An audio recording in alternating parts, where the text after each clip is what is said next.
welcome to the JTL Industries Q1FY26 earnings conference call hosted by Nuvama Wealth Management Limited. As a reminder, all participant lines will remain in the listen-only mode, and there will be an opportunity for you to ask questions after the presentation concludes. Should you need assistance during the conference call, please signal the operator by pressing star, then zero on your touch-tone telephone. Please note that this conference is being recorded. I will now hand the conference to Ms. Neha Talreja from Nuvama Wealth Management Limited for opening remarks. Thank you, and over to you. Thank you, Dan.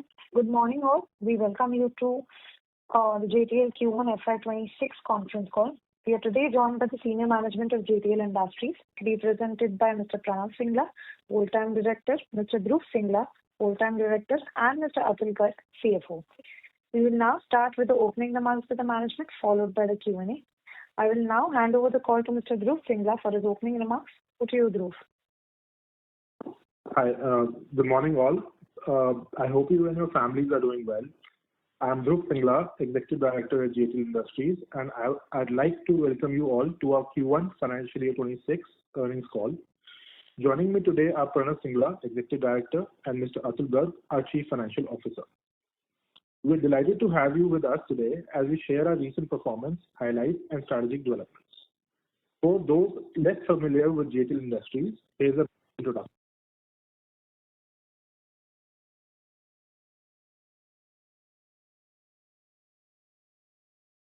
Ladies and gentlemen, we have lost the line of the management. Please stay connected while I rejoin the management. Thank you.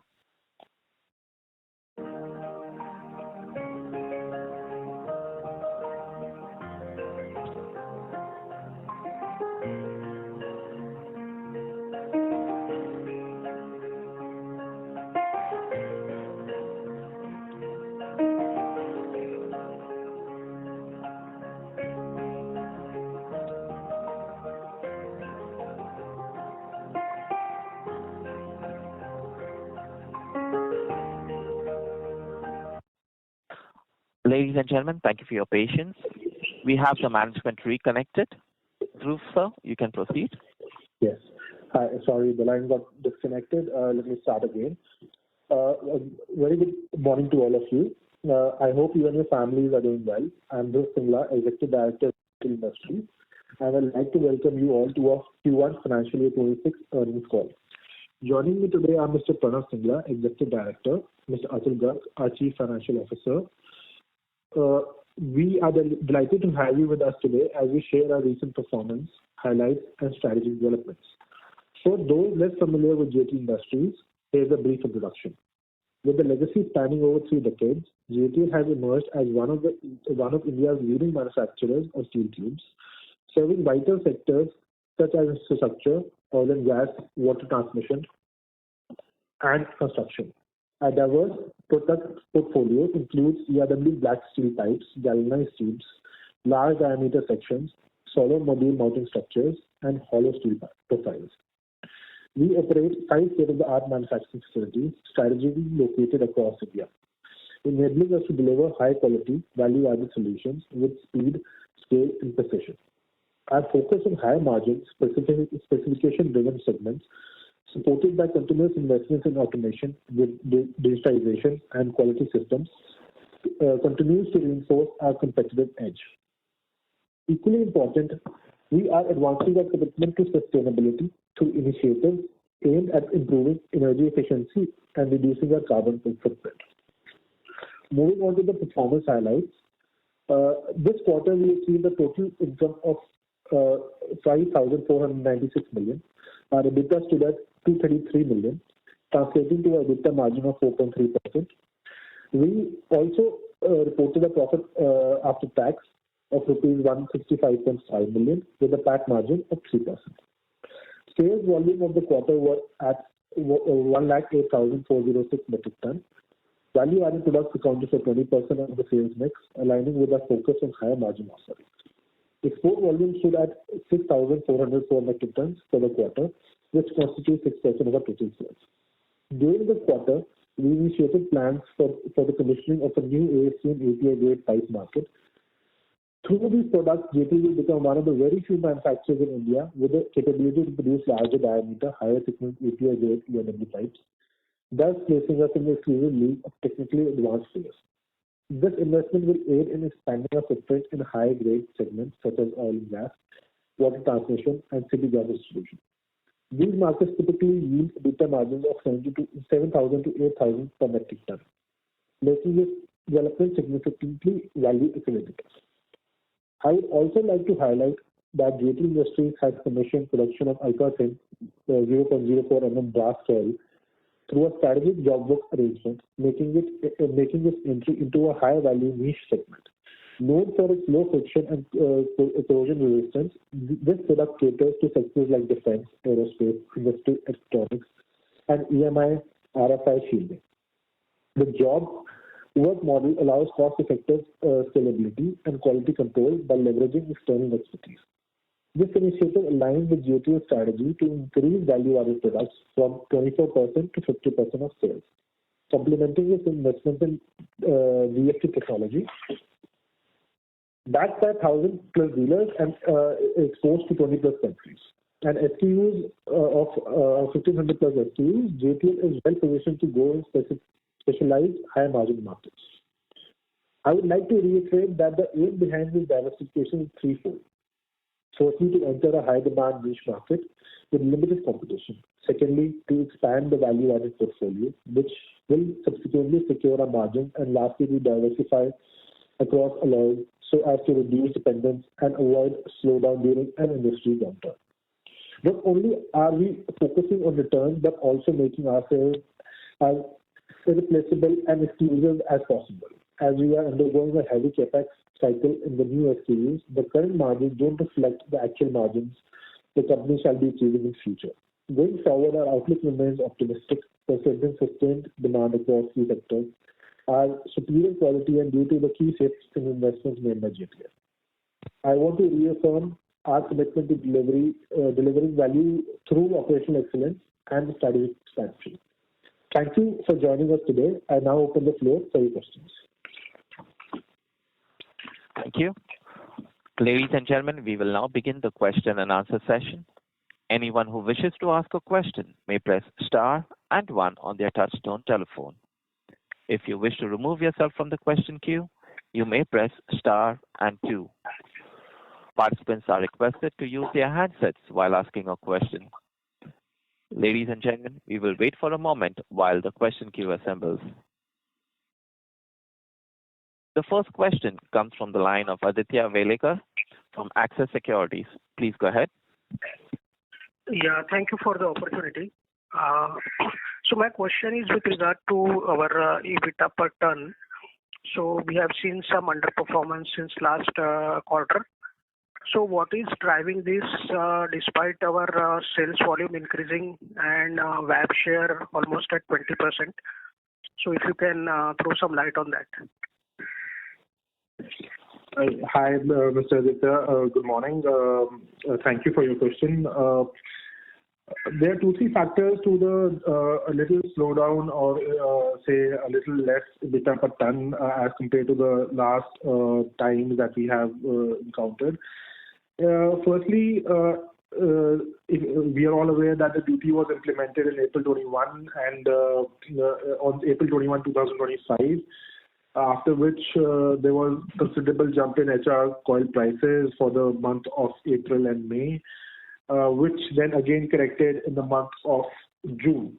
So we did encounter a good run rate in the months of April and May, but then again, due to correction in prices, there was a downturn. So some aspects are related to that. Secondly, we had commissioned our DFT in the month of March. In the first quarter, we had pushed our product across segments of dealer network, OEMs, to the tune of sending material to across borders to Gujarat, North, Middle, South. So to get our product out and about for DFT, so we had to take certain pricing dips in that segment and take a hit. so that our product is known in the market due to that. We were waiting for a certain, since it was the first quarter that the machine was up and running. We had taken some hit because of we had to get the BI certification, the C certifications done, and so there was a little hit in that segment. So all in all, these are the few factors which had pulled down the EBITDA per ton. But this is not a continuous factor. We have seen good demand going forward in DFT sales for value-added higher thickness as well, since now we have the certifications required for the same. So yes, going forward in the next quarters, we will see a better realization in those terms as well. Okay. Understood. They say about the sales mix that currently whatever DFT pipes we sold, they're technically smaller in size ranges, which we didn't include in VAP category. Once those products are in the size which get VAP margins, they'll be included in that category, and the VAP share will go up accordingly as well. So we'll get the VAP margins accordingly, and we'll include the products in that category itself, that time itself. Understood. So going ahead from Q2, can we expect that means our EBITDA per ton, means we have a full year guidance of 4,000 rupees per ton, and then our full year VAP share is guidance is 40%. So are we on track to hold this guidance going forward? Yes, we are on track to hold the guidance still intact as well. If I just mentioned that if we did 8,000 tons of sales of DFT pipes in Q1, those were included in general category. Going ahead, those 8,000 tons, when they will give us a margin of 6,000, 7,000 rupees EBITDA per ton plus, they will be constituted toward VAP as well, which will make the VAP share go in a high percentage as well. And at the same time, will increase the EBITDA per ton as well. So all in all, those factors will bring up whatever you're asking for. Okay, so you are holding 4,000 rupees per ton EBITDA guidance for 26, and for 27, any color, because we have introduced DFT and then our color coated lines, this Mangaon facility, as you have stated in the presentation, this ARW API grade GI coil. So all this will earn higher EBITDA per ton. So any color on EBITDA per ton trajectory going forward in 27? See, the thing is, as all of these products are new for us, although the peers are commanding a very high EBITDA per ton on them, but as the situation happened in DFT, to start circling the products in the market, we have to take a hit on the margins in the beginning. So that might happen once we lose those products as well. But eventually, once everything is established and up and running in a proper way, we will get a much higher EBITDA per ton. But to guarantee what kind of EBITDA per ton we'll be getting in FY27 Q1 or H1 of FY27, that is something that we're not even clear about right now ourselves as well. Going ahead, as the production picks up, as the certifications are received, and as the product is spread in the market, we will be able to command a higher EBITDA. That is something that we can guarantee. But in quantifying the amount right now, because of the whole situations, at times the duty being applied as well and external factors as well, we are not very clear about what kind of EBITDA per ton we can do. Yeah, to add to that, there are a lot of contingencies, as Pranav said, in the market that we have to take care of. So we would be able to say a minimum of the guidance that we already provided. But say the contingency right now, we've implemented the DFT, thought of opening newer markets of USA, Canada, which now due to Trump tariffs are not, nobody's interested or nobody's looking at buying material from our markets. So everything is on a wait and watch scenario. So we have to live with that scenarios and wait for things to get better. Understood. And anything on volume front, means we were targeting 5 lakh tons in 26.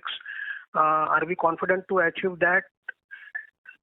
Yes, we are very confident to achieve that. We should be in a range bound of say 5 lakh tons, given plus minus of a nominal margin there. We should be achieving that. Understood. I have a few more questions, but I'll get back in the queue. Sure. Thank you. Ladies and gentlemen, a reminder, if you wish to ask a question, please press star and one. We take the next question from the line of Amar Maurya from Lucky Investment. Please go ahead. Hi, sir. Thanks a lot for the opportunity. Couple of questions from my side. Firstly, can you give me the volume breakup between the GI, DFT, and GP? Okay, 1,08,000, whatever.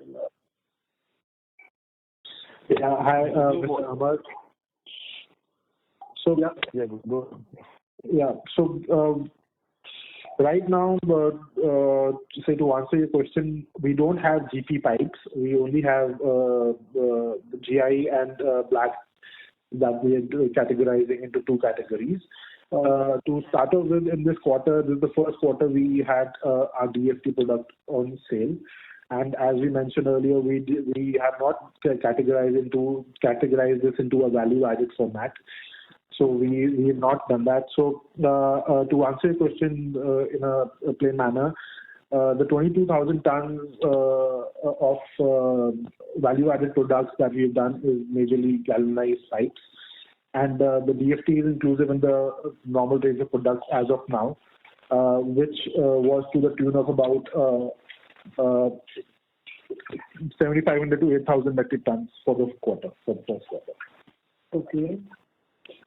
8,000 you are saying DFT out of 22,000 value added, correct? No. 22,000 value added is galvanized alone. 8,000 DFT is in the normal range of products that we have. So galvanized Take will it come in in the general category. Galvanized will come in separate category? No, so how we define our VAP is, under the VAP, we include products which give us a beta per ton of 5,000 rupees plus, which is generally galvanized pipes for us since beginning. As we have just on DFT right now, we were not able to include DFT in VAP category because it didn't give us a margin of 5,000 rupees a beta per ton.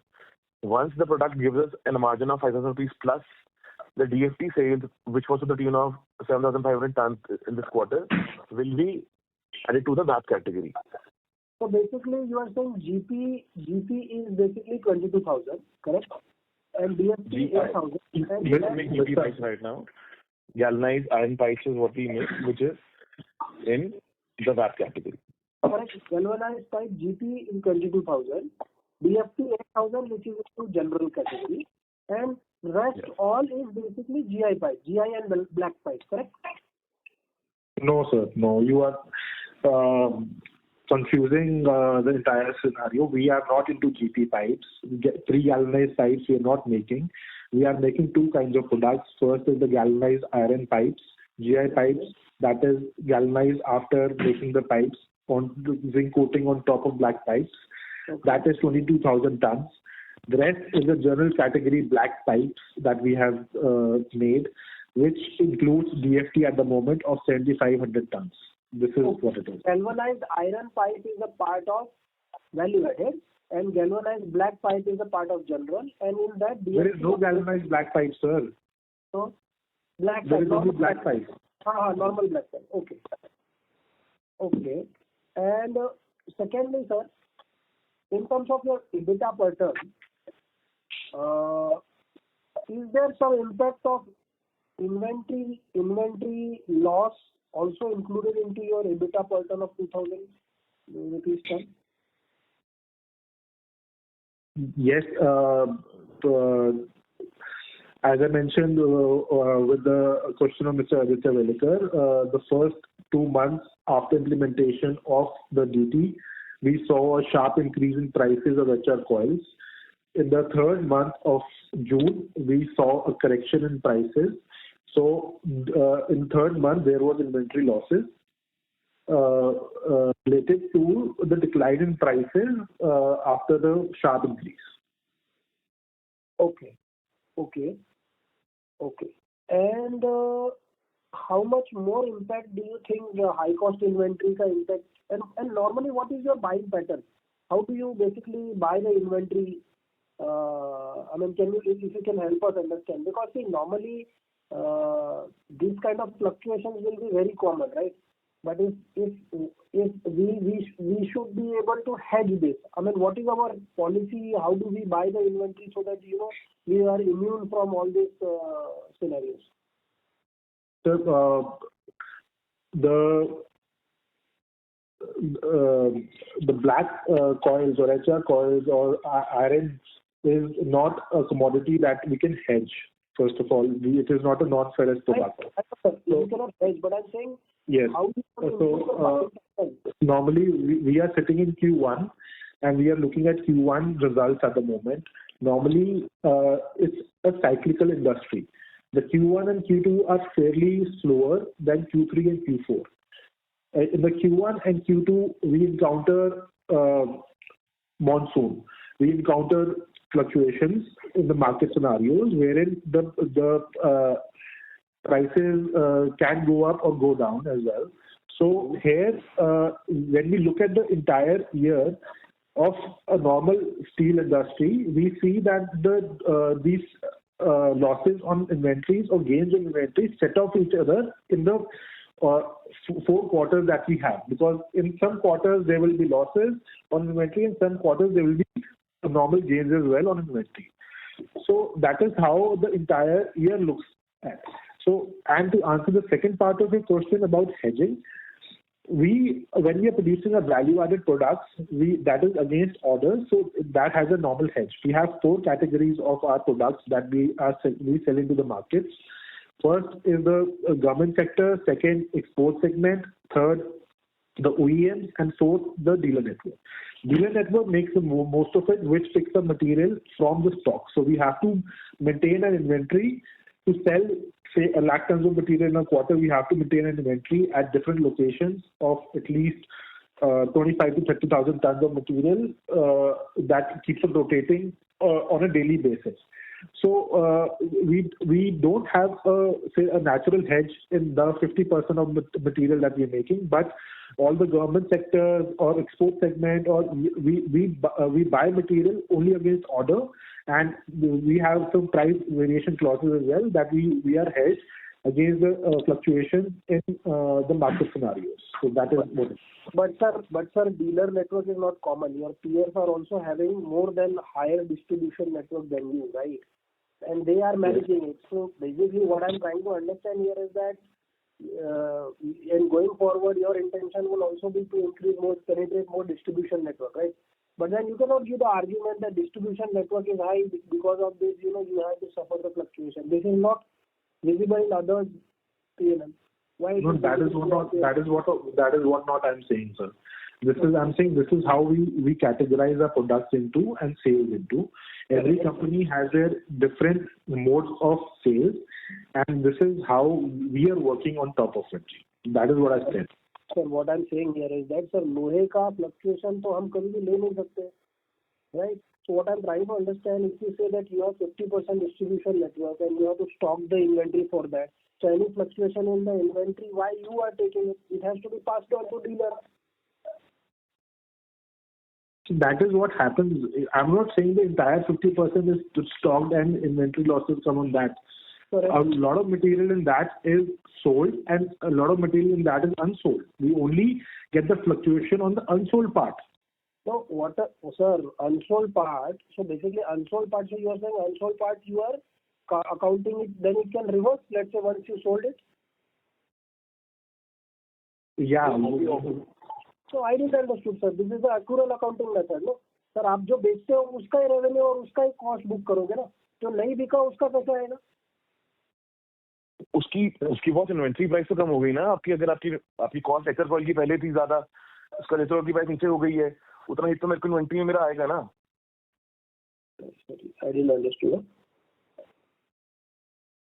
Sir, अब आज मेरे पास 1000 ton माल पड़ा है, उसके अंदर मेरे पास 1000 ton माल 100 रुपए पे लिया हुआ है. आज मार्केट 90 रुपए हो गया, तो 90 रुपए पे अगर मैं माल बेचने जाऊंगा तो कुछ माल मेरा 100 रुपए पे बिका होगा, बाकी माल तो मुझे 90 रुपए पे बेचना पड़ेगा ना. So what was your inventory loss currently in this quarter? How much was the actual number of inventory loss which you had booked? It's close to 1,000 rupees EBITDA per ton, which is in the overall loss of schemes. Sorry? It is close to 1,000 rupees EBITDA per ton in inventory loss. 1,000 rupees inventory loss was there in this quarter. Okay. Per ton. Okay. And secondly, in terms of your capacity, when you say you have a capacity of 22,50,000, and so how much is the pipe? And one side you mentioned pipe capacity is 9,36,000. So what is the difference of this? What is this? Is color coated sheets? Hello. Boss, we have given a full breakup of our capacity, what we have. No. On a presentation. We can leave that to the presentation and get back on the questions. Can you please move to the next question? Sure.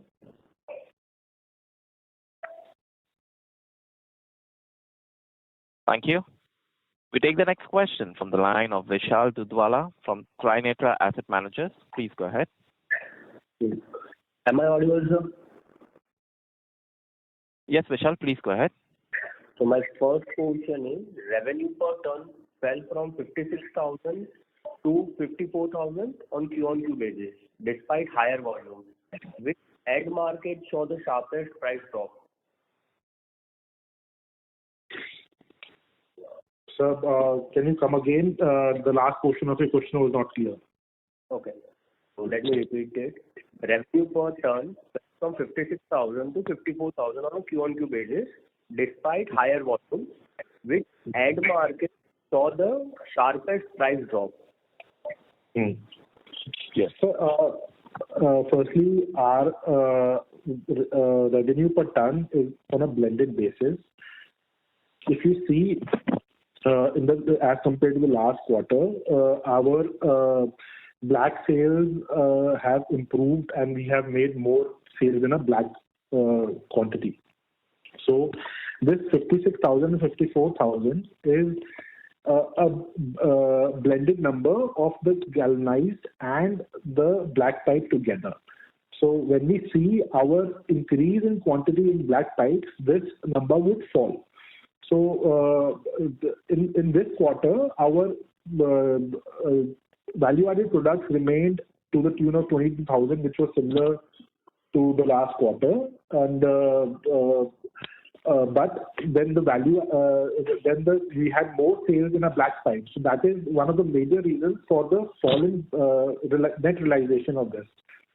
And then, however, from the last quarter, in this quarter, the prices of HR coils had increased, but this was the major reason of fall in prices. The net realization, that you said. And the second question is, like, once your new GI coal line and 30 kiloton per annum API grade ERW plants are fully ramped, how do you expect per ton realization? So your voice cracked again. I'm sorry. Okay, let me repeat. Your new GI coal line and 300 kiloton per annum API grade ERW plants are fully ramped up. How do you expect per ton realization to trend? So, see, after this is a scenario of by the end of year, we'll be only seeing the quantities of these two coming in by say the first quarter of the next year. Something would come in the last quarter as well. So the per ton realization for the same shall trend onwards. But again, we have to put in this material, as we mentioned earlier, we have to put in this material to the market test and penetrate into the new markets that we are not presently available in or present in. So we have to probably will have to penetrate by giving a higher amount of discount than our competitors in these markets. So if we, it's safe to say that we'll be having a higher net realization, but not just on the fully ramp up. We will have to take another 6 months for this to ramp up in the next year to the full capacity, and then we will be able to answer your question related to this. If we talk about the present scenario, we can see a net realization going up to about 2,000 to somewhere between 2,000 to 3,000, but that is according to today's scenario. Okay, got your point. Like, I will wait in the queue for the next question.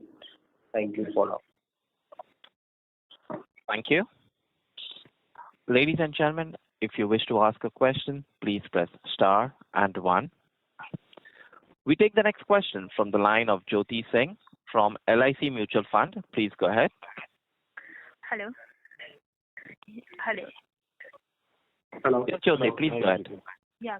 Hi. Actually, just wanted to know, last quarter, when I asked that there was a rise in steel prices, but we did not see any sort of benefit coming in Q4. You had told that will come in Q1, but in this quarter as well, we are seeing that blended realization is down. Also, the EBITDA pattern has been hit. So, what has happened totally? Where are the benefits? In fact, there is an inventory loss. So, can you explain the entire thing that has gone to it? Hey Jyoti, hope you're doing well.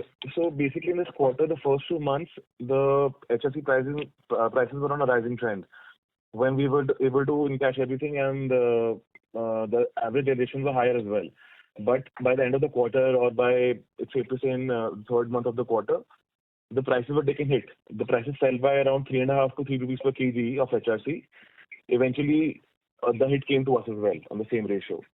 So because of those situations, whatever gains one realized in the first 2 months of this quarter, those were offset in this quarter itself and eventually turned out to be losses.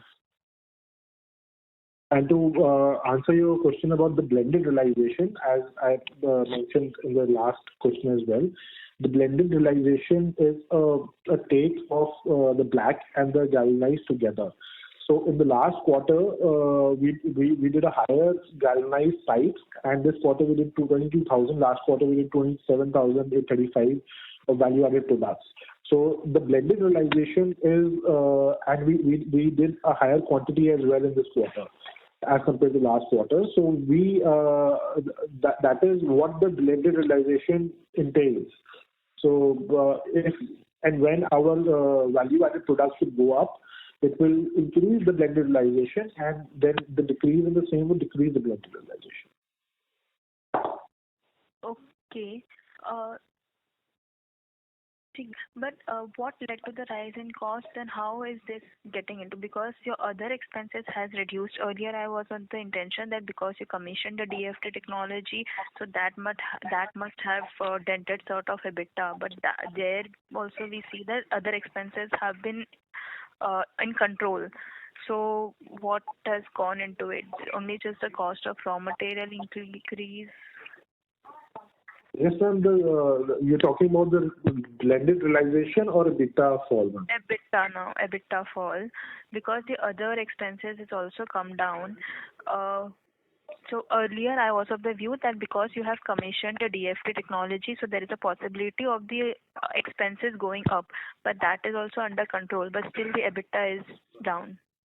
Yes, ma'am. There is a two-factor relation to that. Firstly, the third month of the quarter, we saw correction in prices. The prices fell, and there was an inventory loss of 1,000 per ton, as Pranav mentioned in the last question that we were speaking about. And secondly, to push our DFT sales, we had to get our product out and about. We are normally serving only the Maharashtra region from our Maharashtra plant and some places of Gujarat. But to get up the DFT product out and about in the pan-India basis, we had sent the product to Gujarat, North, MP, Chhattisgarh, South. So all these areas that we obviously had to pay higher freight and also give special discounts to get our material to the floors of these dealer networks. So that is what the DFT realization has not kicked in yet. So there is where the lag is. So what sort of increase in the DFT volume can we see in coming quarters, and how will this get offset? Like, because now if you have given the discount, will this be continued for the next quarter as well, or there will be normally what should be the realization when it comes to DFT product for EPL? Oh, sorry, for JTL. And DFT, DFT is this is not say a basic structure of DFT realization that we should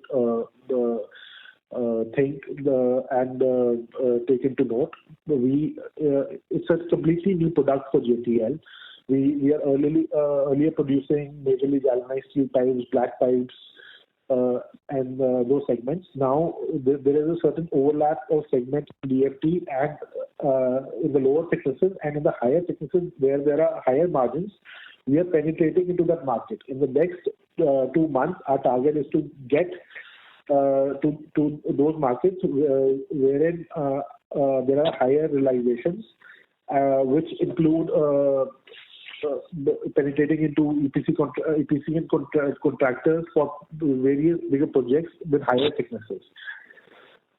So going in the next quarters, we will have. This quarter we did about 7,500 tons. Our target in the next quarter is to double this capacity sales, and in the forthcoming quarter, then again have a similar run rate.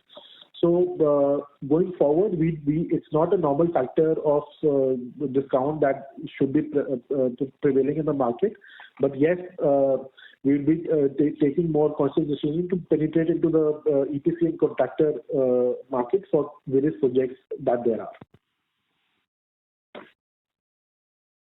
Understood. Okay. So any guidance in terms of FY27? I think I missed it earlier.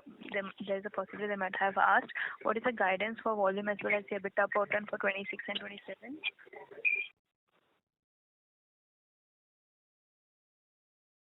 The guidance for this year is we'll stick to 5 lakh tons of sales volume.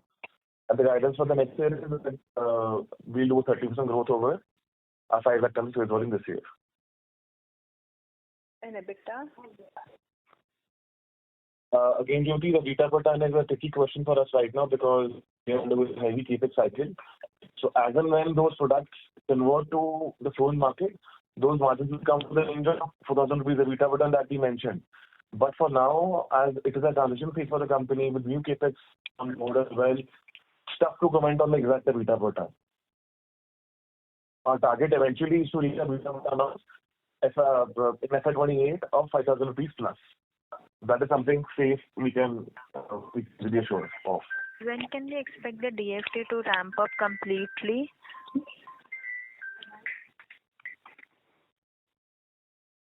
Ma'am, in the next 2 quarters, we are seeing at least a 50 to 60% growth in DFT sales.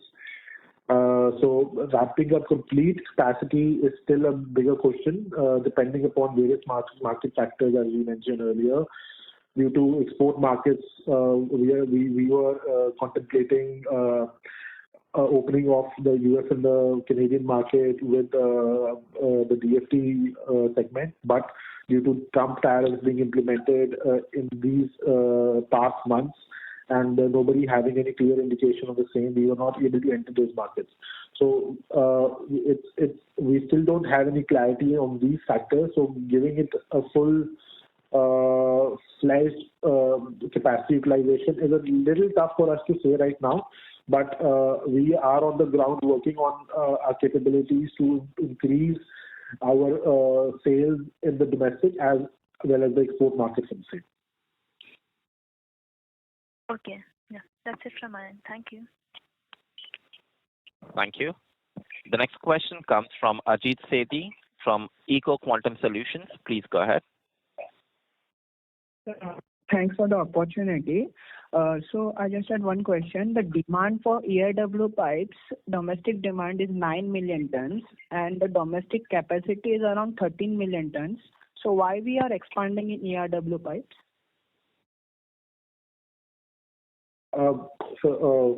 We are not exactly expanding in the same capacity that we already have.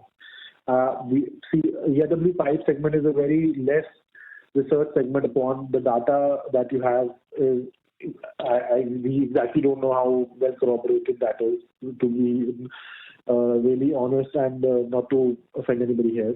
But if you see our expansions that we are doing are not only in the ERW segment.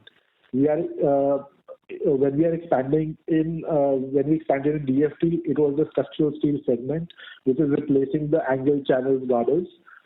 Now, the second set of expansion that we recently announced is the API grade, which goes into oil and gas segment, water transportation segment, larger dia pipes. We are expanding the SKU range. We are not expanding specifically the SKUs that we were earlier producing.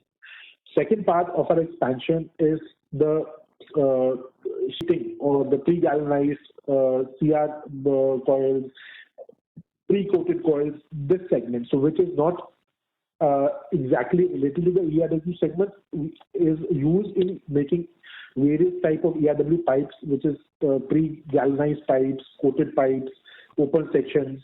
So that is a different area of expansion. Okay. Thank you.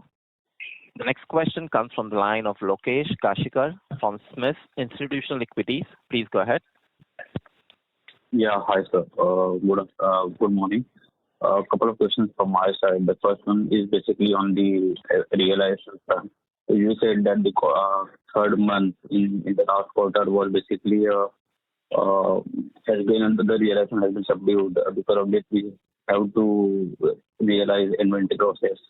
So how has been the scenario right now? Has the prices have been picked up, and what the EBIT or inventory carrying process we expect to going to carry on basically in quarter two?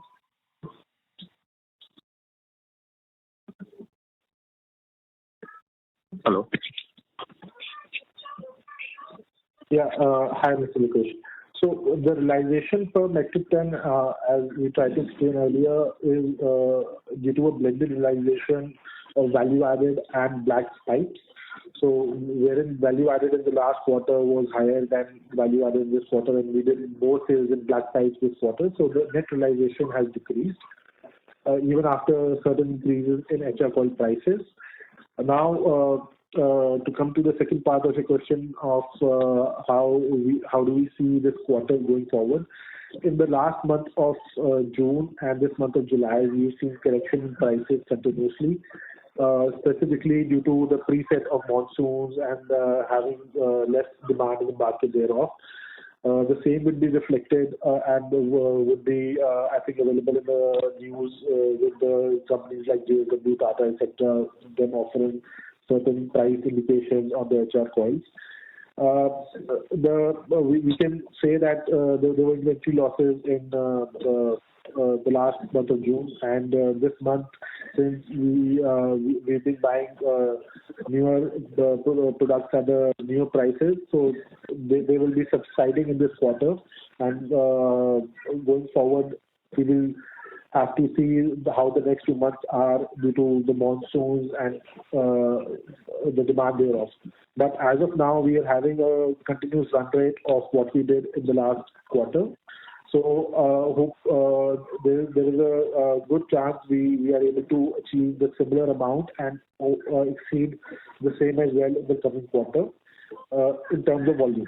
So that is what our outlook and guidance is. But sir, on EBITDA per ton, is it fair to assume that the some old inventory having higher prices is likely to have some impact in quarter two, due to which we can expect some subduedness in EBITDA per ton in quarter two, and thereafter it will rise in quarter three and quarter four with rise in demand? Is it fair to assume? We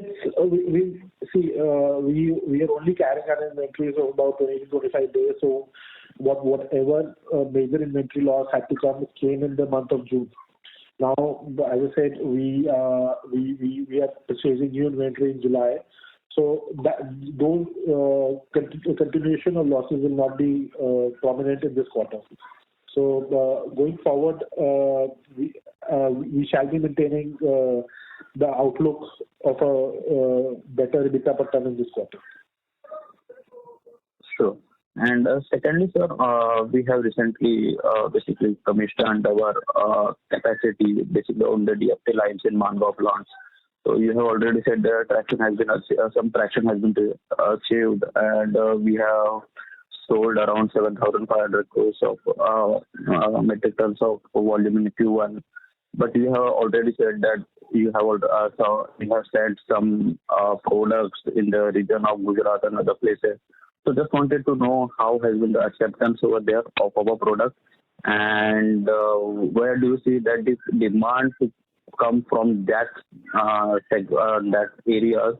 And secondly, when do you see that the realization on the DFT products to achieve around 5,000 metric per ton or that kind of EBITDA per ton? So the initial motive to send materials to dealer networks all around India was to showcase our product, and the acceptance has been phenomenal. Since it's a state-of-art machinery that we put, and acceptance has been phenomenal. That is the reason we are capable to say right now that second quarter demand, we are experiencing higher demand in second quarter.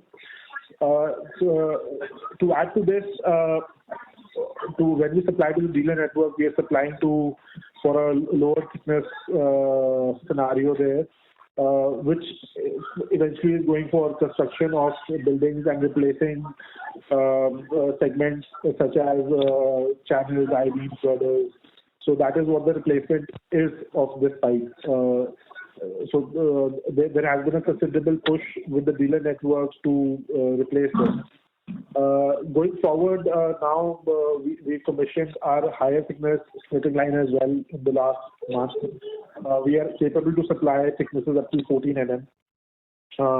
So now we are targeting the EPC contractors and affiliations to organizations like BMC, MMRDA, wherein we will be capable to supply to projects like metro, railways, and airports. So and also the building projects of multi-story buildings. So this is when we are able to supply to the project sites. This is where the EBITDA per ton margin will kick in. So that is what we are currently penetrating into and endeavoring for. Okay. And so some last questions. So basically, our interest costs are almost doubled on quarter basis. So why is it so? And what is your gross debt number? And the capex we incurred in quarter one, and what we envisage for FY26. Yeah. So interest cost is doubled. Look, there is only a increase in interest cost. I think it's not double if you look correctly, and the major increase in interest cost has come from subsidiary of clubbing of a subsidiary which is JTL Engineering, and in first quarter we did a capex of close to 50 crores, and we'll be having the same run rate of 50 crores per quarter, or somewhat a little more in the last quarter for this financial year. Okay. But sir, is it fair to assume that the run rate of 2.7 to 2.8 crore of finance cost to continue ahead on quarterly basis? Yes, it's fair to assume this. Okay. Thanks. That's it. Thank you. Thank you. The next question comes from the line of Prathamesh Diwar from Tiger Asset Managers. Please go ahead. Yeah, sir. Just one question. So, did you mention that we are going to grow our volumes by 30% in FY27 as compared to 26? Yes. We will grow our volumes by 30% plus by next year. Okay, got it, sir. That's it from me. Thank you. We take the next question from the line of Ajay Kale, an investor. Please go ahead. Yeah. My question is, what is our outlook for quarter 2 FY26?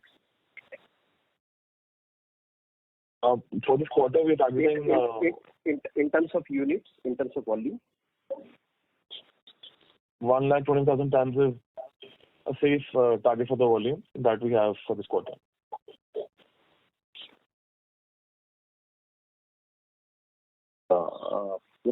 The numbers, because in last meeting you said you will divide 5 lakh metric ton, mainly first half will be 2.5 metric ton and the second half will be 2.5 metric ton. So this quarter we achieved 1.08. So if I add 1.2, then we will miss the volume target. So why are we planning the lower volume for this quarter? No, this is a safe target for us. Obviously, our aim is to achieve a bigger number than that.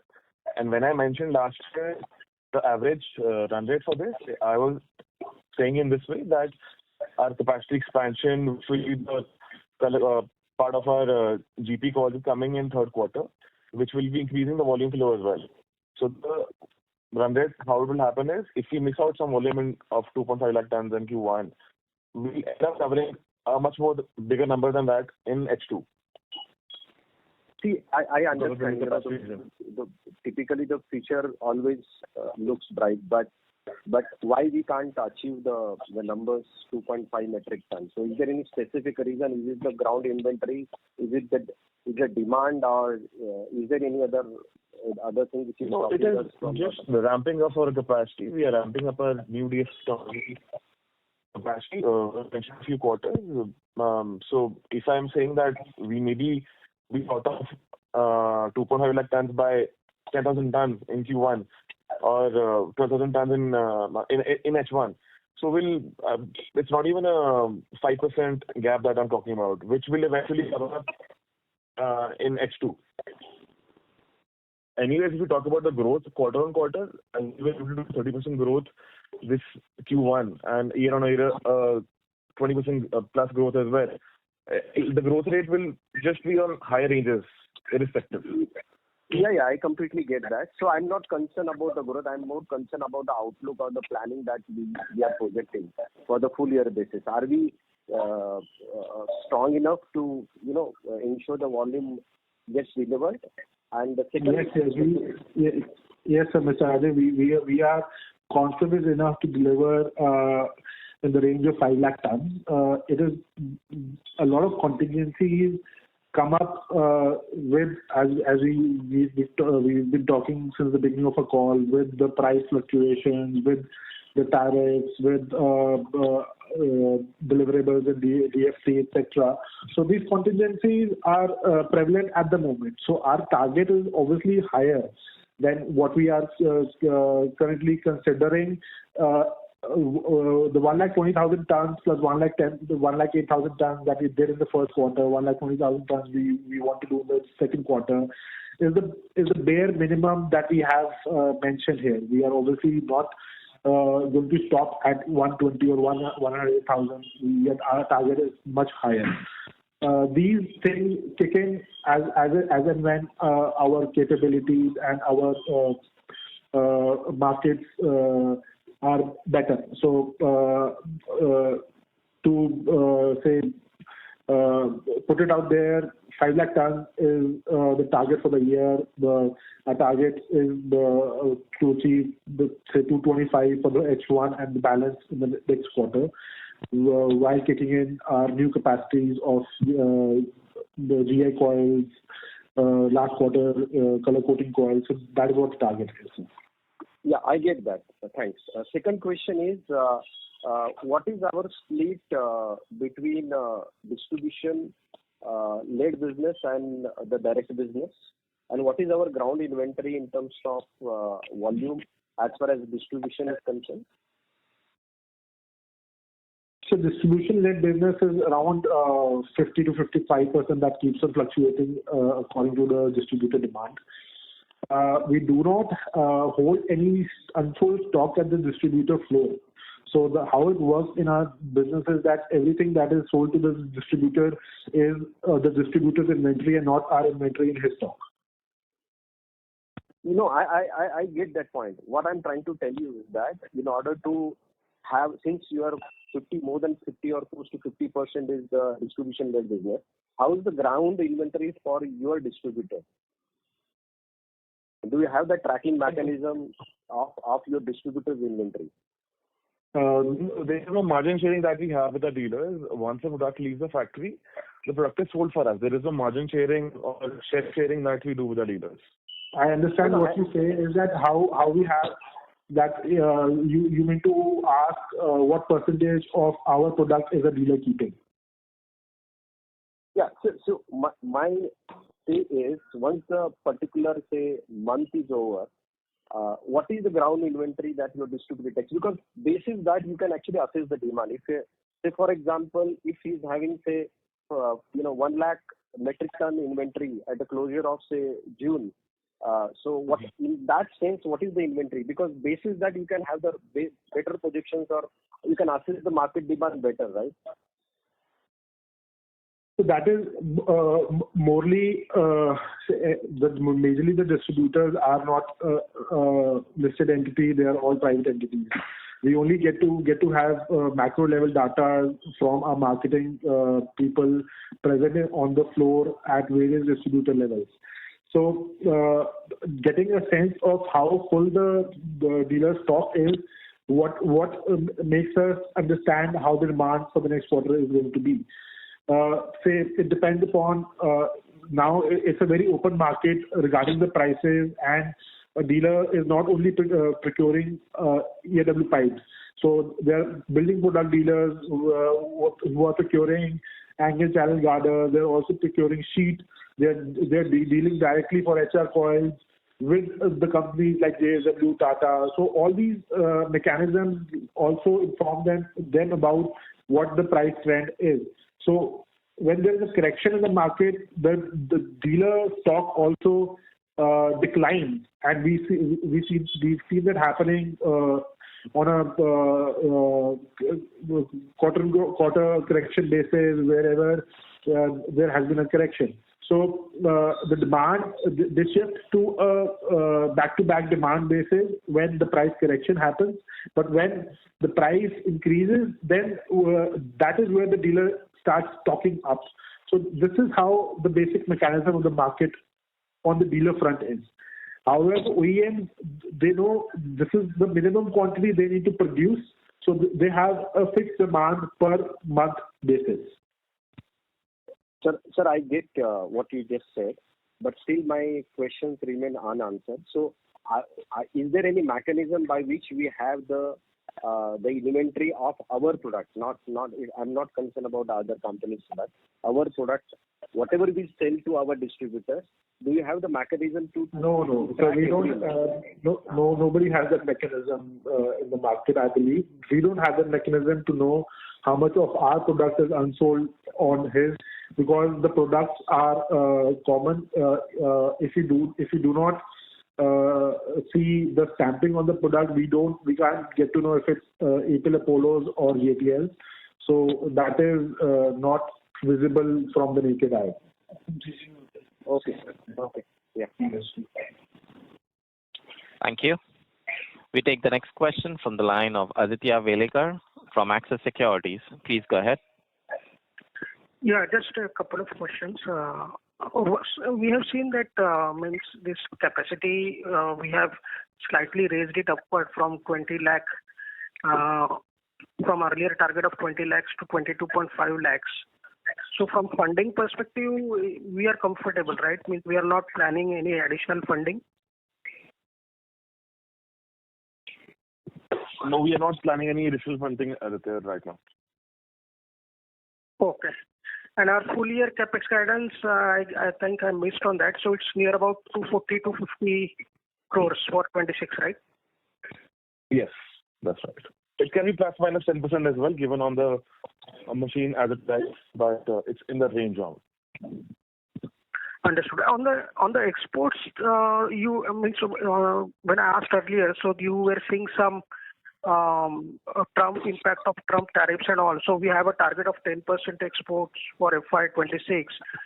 And so how do you foresee that area? Means, do you see some headwinds emerging for our DFT products or other products in exports market? Aditya, for the certification of the CE certification, we just got the new CE certifications for our DFT products in the first quarter by the end of May. So right now we are offering our products in the European market. There is no demand from the American market or the Canadian market because of the tariffs at the moment. So we are still waiting those markets to open up with the settlement of the various the tariffs that Mr. Trump has to impose. So going ahead, our target still remains 10% or under 10%, just below under 10% for the export markets. We certainly, with the new certifications, newer buyers and the markets will open up in the European segment, the African and the Australian segment as well. We are working on the same, and the next 6 months shall give us more clarity on how we are positioned to sell our DFT products in these markets. We are on track as per the last year for our galvanized pipes product exports that we have already seen with the current exports that we did in the first quarter. Understood. Thanks a lot. Thank you. Thank you. Ladies and gentlemen, due to time constraint, we take that as the last question and we conclude the question and answer session. I now hand the conference over to the management for their closing comments.